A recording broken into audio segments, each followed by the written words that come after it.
안녕하세요. 경매상관 방영춘입니다.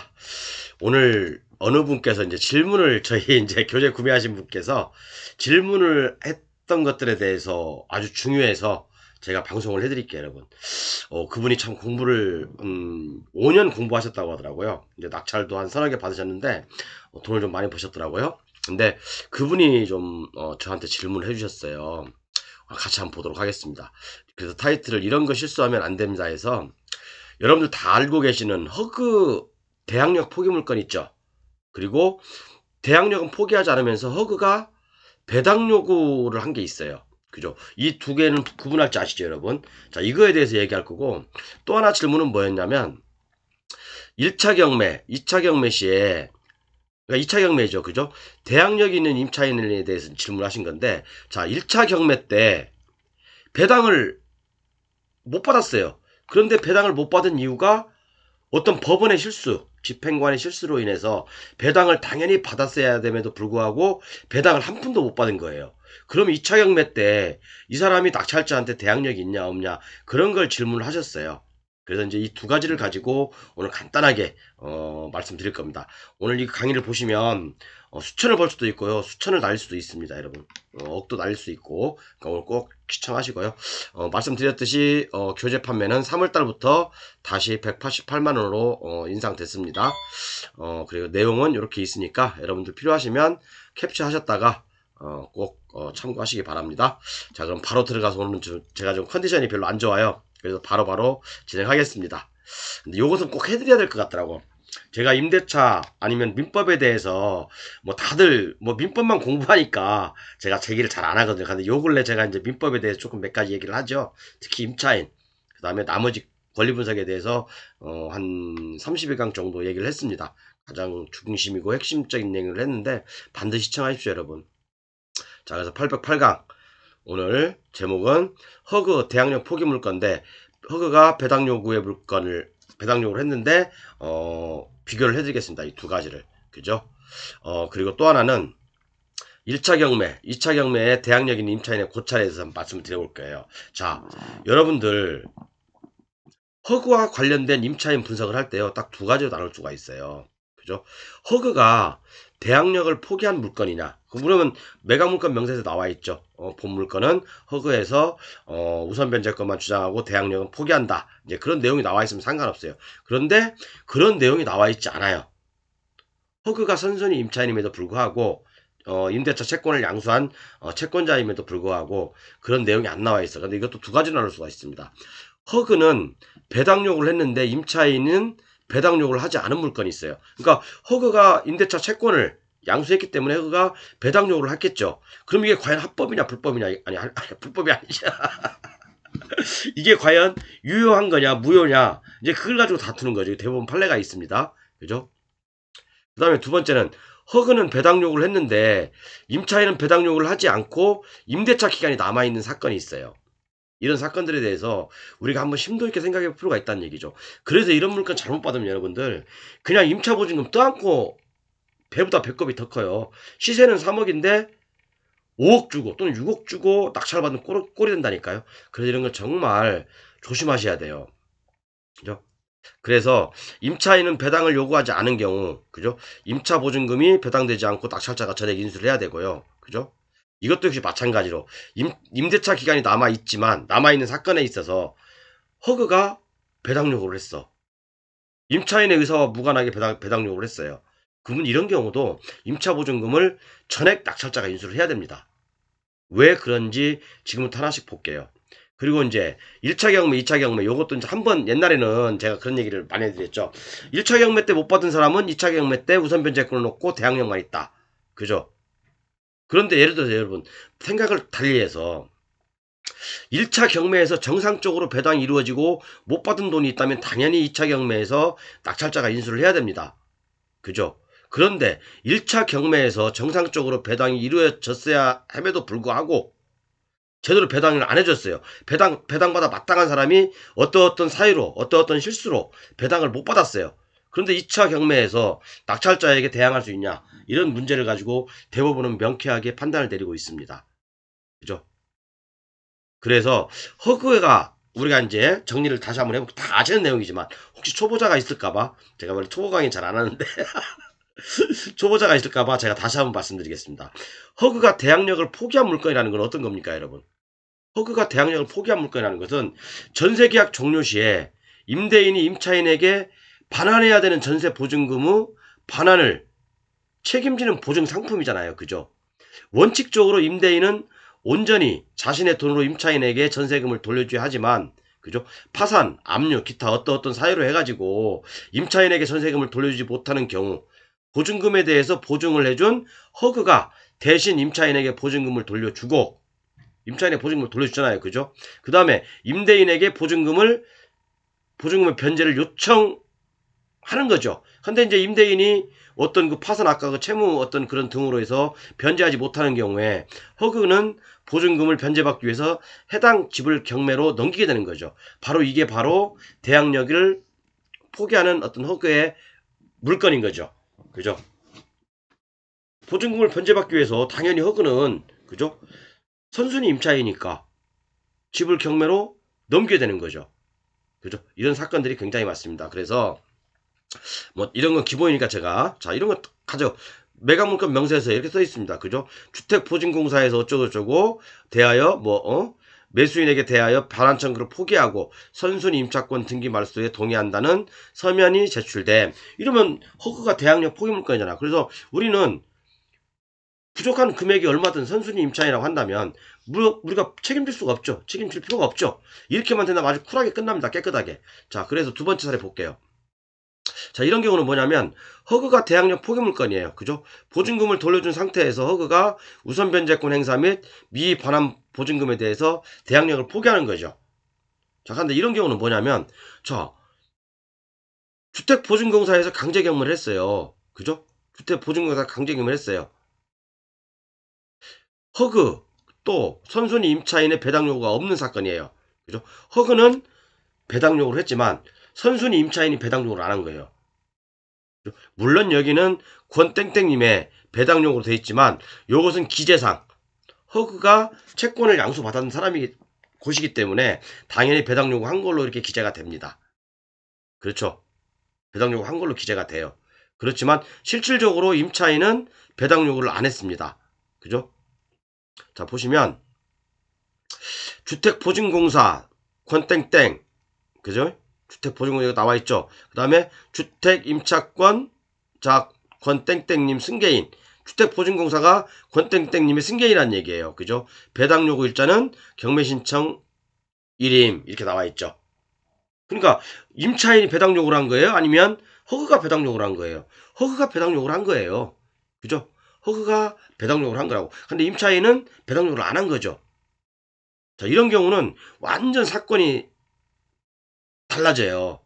이런 경우는 전체 허그가 배당 요구를 하고 우선 변제권을 포기했다면, 못 받은 보증금에 대해서 포기한 각서를 제출했다면 문제가 되지 않지만, 그죠? 이런 경우는 언제입니까? 이게 보면 임대차 기간이 남아 있어요. 임대차 기간이 남아 있는 상태예요. 제가 밑에 아래 설명해 드릴게요. 임대차 기간이 남아 있는 상태예요. 그죠? 보증금을 돌려주지 않은 상태에서 허그가 우선 변제권을 행사한 겁니다. 이해가 잘 안 가시나요? 그러니까 여기 이 물건은 허그가 대항력을 포기한다는 문구가 있고 이 물건은 허그가 대항력을 포기한다는 문구가 없습니다. 그죠? 이런 상태란 말이에요. 자, 그럼 볼게요. 똑같은 강제 경매입니다. 자, 볼게요.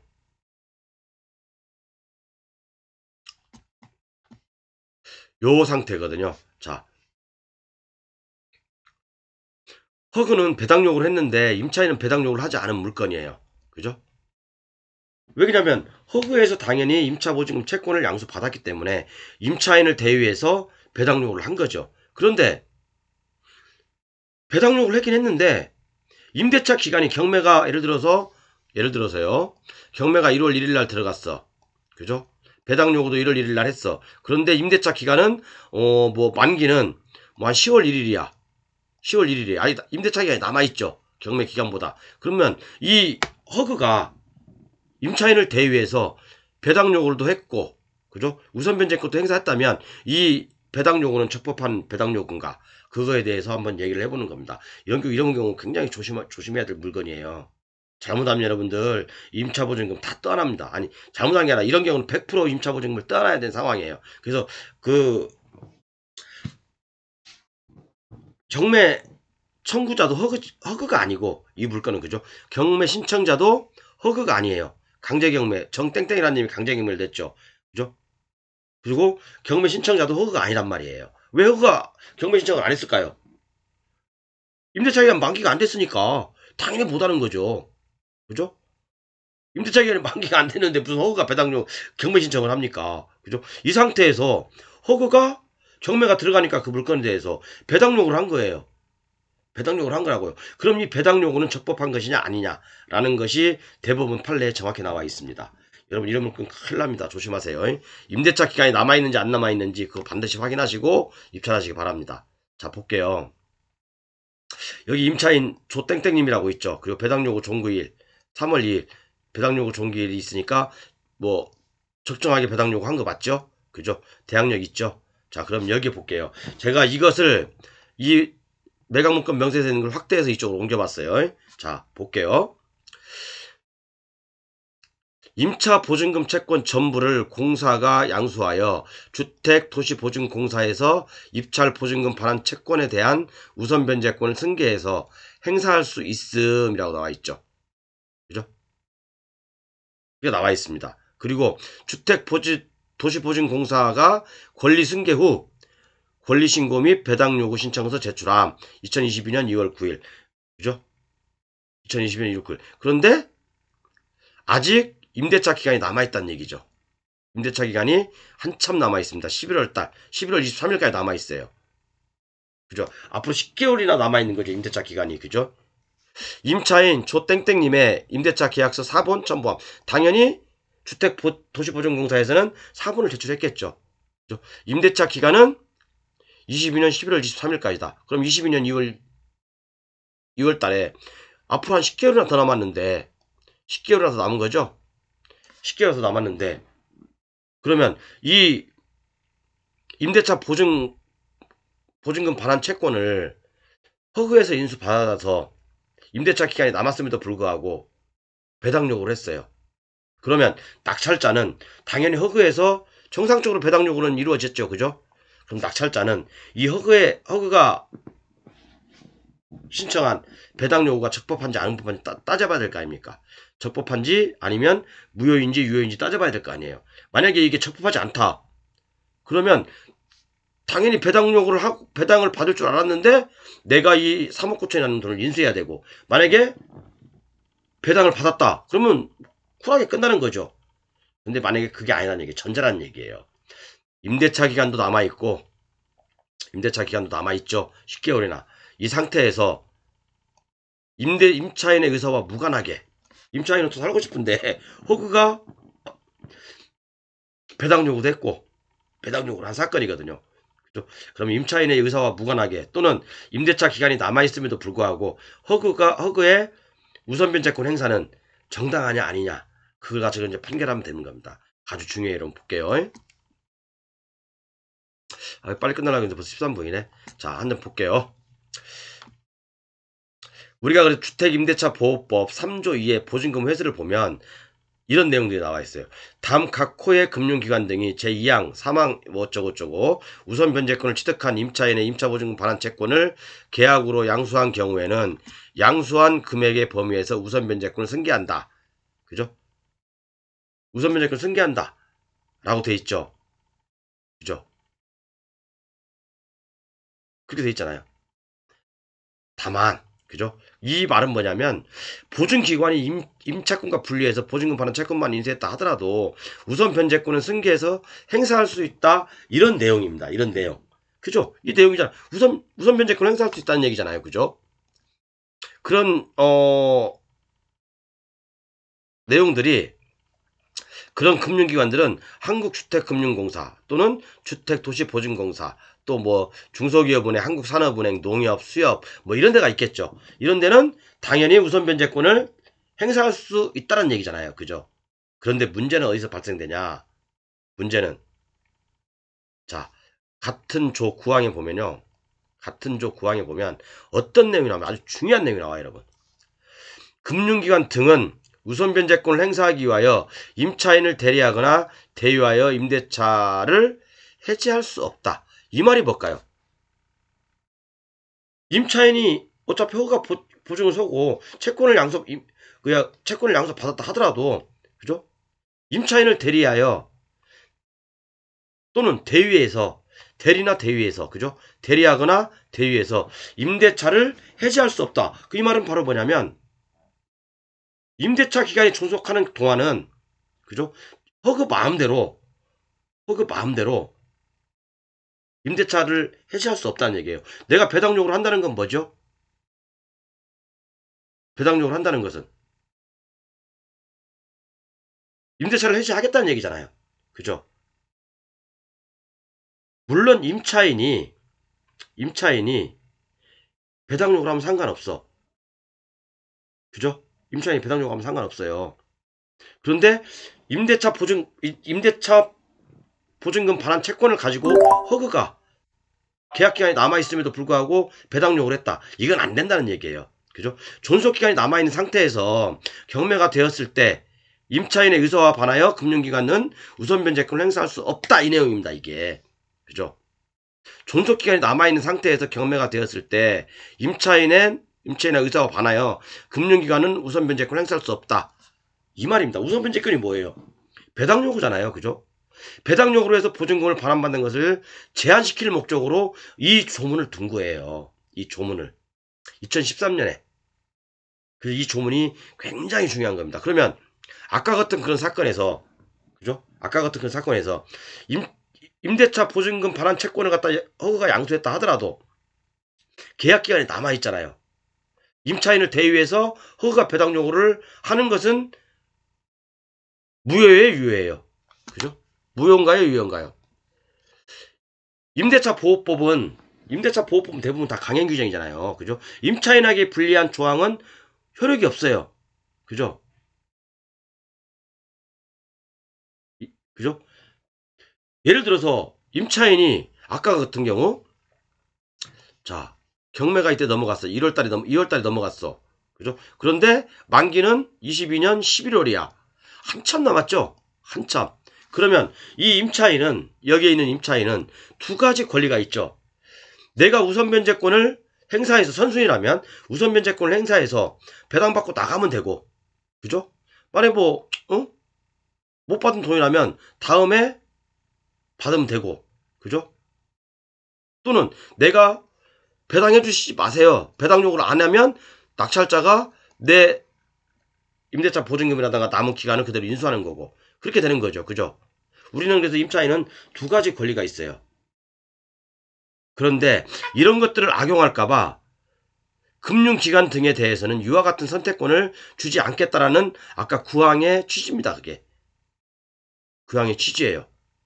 보증금을 반환받으려면 임대차 계약의 해지가 전제돼야 하는데, 맞잖아요. 임차인 입장에서는 배당 요구를 하는 게 임차인의 계약을 해지로 보는 거잖아요. 그죠? 임차인의 의사와 무관하게 또는 기간이 남아있음에도 금융기관이 우선변제권을 임차인의 의사와 무관하게 나가라고 하는 불공정한 행위를 방지하기 위해서 이런 구항의 조항을 둔 겁니다. 그죠? 나머지 있던 금융기관 등은 대위에서 행사할 수 있어요. 또는 대리에서 행사할 수 있어. 그렇지만 임대차 기간이 남아있는 상태에서는 그렇게 하면 안 된다. 우선 변제권은 무효다. 그죠? 주임법은 아까도 말씀드렸지만 강행 규정이잖아요. 이 임차인에 대한, 임차인에게 불리한 주임법은 강행 규정이기 때문에, 그죠? 주임법 규정에 위반한 것은 무효예요. 그죠? 따라서 임대차 기간이 남아있는데, 그죠? 배당 요구를 했다? 이 구항에 따라서, 구항을 어긋나면서 금융기관이 배당 요구를 했다? 그것은 뭡니까? 무효잖아, 무효. 배당을 했다 하더라도 그 배당은 무효예요. 그렇기 때문에 배당을 받을 수가 없는 거죠. 그죠? 따라서 배당을 받을 수 없으니까 배당표에는, 그죠? 거기에는 배당 요구했고 확정일자도 제대로 됐고 배당 요구도 제대로 했다라고 한다 하더라도 배당이 안 되는 겁니다. 그래서 뭐예요? 낙찰자가 추가적으로 아까 그 3억 9천을 인수해야 되는 상황이 발생되는 겁니다. 그래서 결론이 뭐냐면, 제가 여기다 결론 내려드렸죠? 존속기간이 남아있다는 것은 최초의 약정기간 뿐만 아니라 법정갱신이 될 수도 있잖아요. 그죠? 또는 갱신 청구권에 의한 기간이 연장도 될 수도 있잖아요. 이런 것까지 다 포함할 수 있다는 얘기예요. 그렇기 때문에 허그에 대항력 포기물건이 아닌 이상 또 임대차 기간이 남아있다면 허그가 비록 대위에서 배당 요구를 했다 하더라도 그 배당 요구는 무효다. 그렇게 보시면 됩니다. 그래서 낙찰자가 인수한다. 이거 여러분 이거 아까 그 사건이 시세가 한 4억 5천 정도 해요. 3억 9천 낙찰이 얼마 받았는지 모르겠지만 낙찰 받고 플러스 3억 9천을 더 인수해야 되는 겁니다. 이래도 이렇게 공부 안 하시겠어요, 여러분들? 공부 안 하셔도 돼요, 여러분들. 그러면 뭐 맨날 경매 어려운 거 아니거든요. 민법은 사실 임대차하고 몇 가지만 더 알면, 제가 이제 강의했던 거, 그것만 알면 게임 끝나요. 민법 깊게 공부할 것도 없어요. 사실은요. 주의할 것만 몇 가지 공부하시면 돼요. 자, 그래서 제가 대법원 판례를 한번 읽어보겠습니다. 채권 양수인이 우선 변제권을 행사할 수 있는 주택 임차인으로부터 임차 보증금 반환 채권을 인수하였다 하더라도, 그죠? 임차인과 분리된 임차 보증금 반환 채권을 양수한 이상 그 채권 양수인이 주택임대차 보호법상 우선 변제권을 행사할 수 있는 임차인에 해당한다고 볼 수 없다라고 돼 있어요. 이것은 바로 아까 말씀드린 그 판례입니다. 따라서 위 채권 양수인은 임대차 주택에 대한 경매 절차에서 주택임대차 보호법상의 보증금 우선 변제권자의 지위에서 배당 요구를 할 수 없고, 이는 채권 양수인이 주택 임차인으로부터 다른 채권에 대한 담보 목적으로 임차 보증금 채권을 양수한 경우에도 마찬가지다. 그죠? 이해 가시죠? 그래서 임대차 기간이 남아있는 또는 허그에서 대항력 포기를 하지 않는 물건에 대해서는 각별한 주의가 요구된다. 그런 얘기를 말씀을 드리고 싶어요. 이해 가셨죠?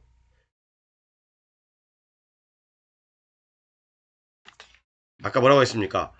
최초의 약정 기간 2년 플러스 그것도 될 수도 있고 법정갱신이 될 수도 있잖아요. 그죠? 법정갱신이 될 수도 있다는 얘기예요. 또는 계약갱신 청구권을 행사해서 계약이 연장이 될 수도 있단 말이에요. 그런 것까지 다 포함한다는 얘기야. 그래서 여러분들 선순위 임차인 쉽게 생각하지 말라는 얘기예요. 선수인 임차인 자기가 직접 배당 요구를 하지 않았다면 한 번쯤은 다시 한번 생각해보자. 그걸 계속해서 제가 말씀드리고 있는 거예요. 시간이 좀 너무 지체했는데, 자 다음 거 볼게요. 자, 그래서 이건 뭐 간단해. 이거 한번 제가 여기까지는 그죠? 자, 1차 경매 때 선순위 임차인이 있어. 만약에 배당받지 못했어요. 배당받지 못했으면 이 낙찰자가 인수하는 거죠. 그런데 이게 다시 또 경매가 넘어갔어. 2차 경매에서 낙찰받지 못한 보증금이 있다면 이 2차 경매 낙찰자가 인수를 하는 게 맞아요. 그죠? 그런데 만약에 이 A 임차인이 1차 경매에 당연히 배당받아야 될, 예서 배당받아야 될, 이때 배당을 한 푼도 못 받았어. 그런데 가만히 보니까 1차 경매 때 1억을, 보증금 1억인데 1억을 배당받아야 됨에도 불구하고 어떤 사유로 한 푼도 배당을 못 받았어. 1차 경매 때. 그래서 2차 경매가 다시 나왔어, 이게. 그러면 이 낙찰자는 이 못 받은 1억에 대해서 인수할 책임이 있냐? 없다는 게 대부분의 일관된 얘기입니다. 자, 그럼 여기 정리하는 게 뭐냐면, 정상적인 배당이 이루어졌다면 못 받은 보증금에 대해서 대항력만 주장할 수 있죠. 이 2차 경매에서는. 그죠? 그럼 이 낙찰자가 인수를 해야 되는 거잖아. 그런데 1차 경매에서 정상적으로 배당이 이루어졌었다면 2차 경매에서는 낙찰자에게 대항할 수 없죠. 이 사람은. 그죠? 1차 경매에서 정상적으로 배당이 됐어야 함에도 불구하고 배당을 못 받았다. 그러면 2차 경매에서는 이 사람은, 이 임차인은 낙찰자에게 대항할 수 없다는 얘기예요. 이 사람은 그럼 어떻게 하냐? 이 임차인은 부당이득 반환 청구를 해야 되겠죠. 배당받아간 사람들한테. 그죠? 그렇게 하면 되는 겁니다. 자, 대부분 판례가 여기 나와 있어요. 이런 경우 1차 경매, 2차 경매에 가끔씩 나오는 거니까 이것도 꼭 알아두시면 좋아요, 여러분. 여기 읽어볼게요. 대부분 판례거든요.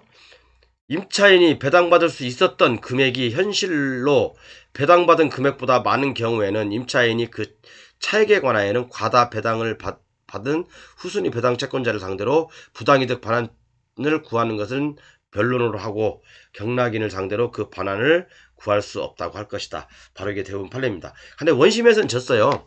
고등법원에서는 이 임차인을 표현을 들어준 게 아니죠. 고등법원에서는. 그렇지만 대법원에서는 이 판례가 뒤집혔습니다. 피고가 우선적으로 배당을 받을 수 있던 지위에 있는 사실을 알 수 있었으므로 잘못된 배당을 함으로써 결과적으로 피고가 현실로 배당받은 금액이 정당하게 배당받아야 할 금액보다 훨씬 적게 되었음을 쉽게 엿볼 수 있다. 그래서 낙찰자는 2차 경매의 낙찰자는 인수할 필요가 없다. 그 내용을 얘기한 겁니다.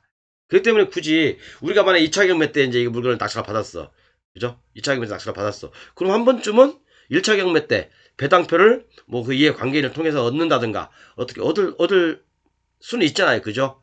그럴 필요도 있다는 얘기예요. 그래서 이래서 돈을 더 많이 벌 수도 있고 그죠? 모르면 그냥 패스할 수도 있는 거고. 그러니까 조금 한번 우리가 1차 경매, 2차 경매 좀 생각해보고 그리고 요 물건 아까 그거 두 개, 요 두 개 허그하고 관련된 거, 허그하고 관련된 거 요거 그죠? 허그가 대항력을 포기했냐? 아니면 임대차 기간이 남아있음에도 불구하고 다른 사람이 경매를 넣었어. 제3자가 경매를 넣었는데 허그는 자동적으로 선순위니까 자기가 임차인인 줄 알고 본인이 계약기간이 남아있는데 배당 요구를 했어. 그럼 배당 못 받는다니까요. 이해 가시죠? 자, 오늘 이렇게 해서 좀 간단하게 마무리 졌습니다. 아무튼 좀 교재 구매하실 분들은 빨리 구매하세요. 진짜 여러분 앞으로 경매하기 진짜 좋은 시절입니다. 알아야지 더 싸게 사고 알아야지 더 저렴하게 받을 수 있어요. 다음 시간에 여러분 제가 뭐 할 거냐면 아주 중요한 내용을 할 건데 제가 지금까지 그린벨트에 대해서 강의를 좀 몇 강 했죠.